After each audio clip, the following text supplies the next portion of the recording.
So the car is a Group 1 legal car. I am Aaron Achan, driver of car 95 and the Group 1 champion for 2024. If you saw this car before, where it came from to now, it was a very rotten apple. Painted the Honda red and I was like, yeah, it's just the bad apple. Shine it down a little bit. The rule book calls for pump fuel, NP's finest, premium.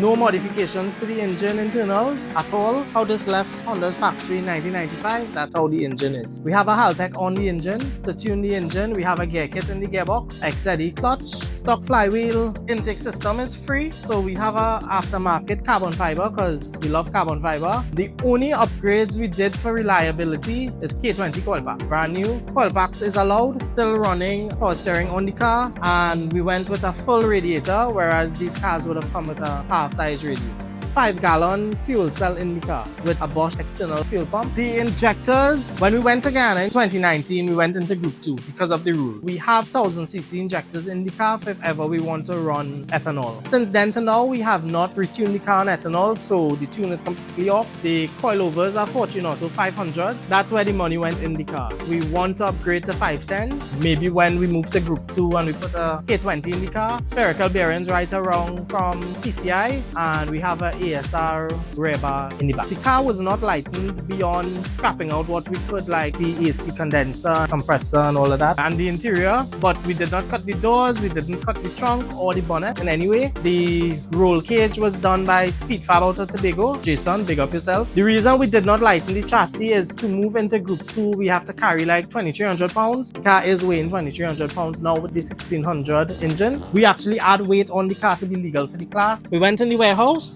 which we are in right now, and we got some flanges that we use offshore. Brakes, we are running EK9 Type R brake. Nothing fancy, off the shelf. They call this the poor man brake upgrade. We're keeping everything as off the shelf. Anybody could go on the internet and order. We do run a brake pad from G-Lock that's supplied by Daniel. Simple, effective and reliable. For engine, lubrication, again off the shelf. Valvoline VR1 10W30. When you're trying to extract the most power out of an engine, something a little thinner, Honda recommended a 10W30 for the engine, and that's what we run. For the gearbox, for anybody that knows Honda asks for MTF. They do not ask for weighted oil in the gearbox. So Valvoline makes Synchromesh, which is like a 5W30 engine oil. That's the viscosity of this to lubricate the gearbox. I know of a lot of people that have been having failures with these Honda gearboxes by running a weighted oil, and if you need anything, call us. We have in stock. After every event, we pull an oil sample and send it to the lab just to make sure the engine is healthy. We've never had any lubrication issues on the car. We've had one failure in the past 5 years, 6 years, where we dropped a valve last year, we lost the head. We're currently waiting on some OEM part for us to rebuild the engine. Same stock cams going back in. Lubrication, it stands up. And if you could stand up to a circuit racing event, you could stand up to anything. Started doing photography at motorsport events from around 2005, shooting with both Naren and Dwayne at Trinituna, circuit, drags, rally, karting and Solidex. I acquired my first race car, which was my Subaru, in 2013 and started competing at Dragon Wine in 2014. Finished that first championship second place, and I won the Dragon Wine championship in 2015. We raced Super Street in 2016. I placed third in that time attack championship, and then I took 2017 and 2018 off to build the Honda Civic that we call the Bad Apple. I started competing in circuit racing in 2019 with the Honda. It was more testing and development year. We went to Guyana that year. We placed third in a race in Guyana in Group 2, and then COVID struck.